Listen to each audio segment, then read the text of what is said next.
set to take part in this march. We'll see what sort of support they get as we go through the time to the build-up of the kick-off this afternoon between Manchester United and Tottenham here in Manchester. Back to you.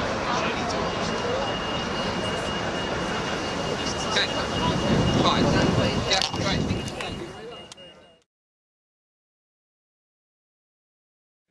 All right, and with Gavin, and Gav, how do you see it going today, the demo? I'm hoping it's going to be very good. We're hoping to have between 2,000 and 3,000 people protesting against the Glazer ownership of the club. It's been very well received. There's more and more people arriving all the time, and I hope we have a good result at the end of it. Yeah, good result today is important, isn't it? Absolutely, yeah. We want a peaceful protest.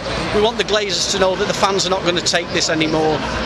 There's got to come a time when they have to start spending money in the club, on the team, and it's just not been happening. We're spending too much money on interest payments and not enough money on players. Well, thanks a lot, yeah, and let's hope we get a result today. Thank you very much. All right, thanks a lot. That's Cheers. People's Voice Media.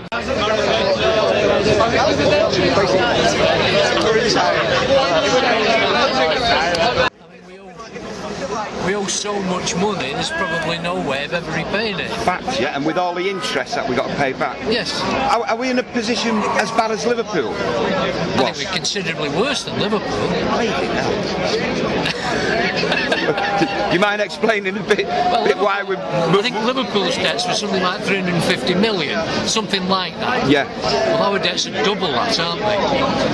Manchester United's debts are about 700 million. So, I mean, you cannot continue to service. What happened? The simple fact of it is what happens when Ferguson leaves, which is going to be the next season or two. Yeah, if we look at. And the likelihood is, whoever takes over, there will be a slump.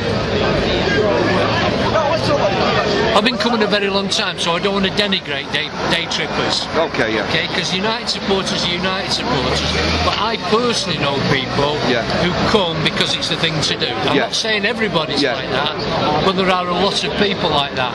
Well, if we return to 1961, 1971, 1981, 1991, they're not going to come because they're not interested. They're interested while it's flavour of the month, but once Manchester United are no longer winning everything every year, there's got to be a break sometime, hasn't there? Where maybe we just don't make the Champions League, and that could be. Liverpool haven't won the league for 20 years. If you were watching football in the 70s, and I'd said to you, Liverpool, there will be a period when Liverpool don't win the league for 20 years, you would have said I was stupid. If in 1968 I would have said to you, Manchester United will get relegated in 6 years and not win the league for 26 years, that's how unpredictable football is, stupid, wouldn't you? So what do you see as a bit of a solution? There is no solution. Right. Well, somebody's got to work out some kind of plan then, yeah? Somebody who has a lot of money has got to buy the greedy Americans out, because they will go. So it needs somebody who's going to fork out a lot of his own money.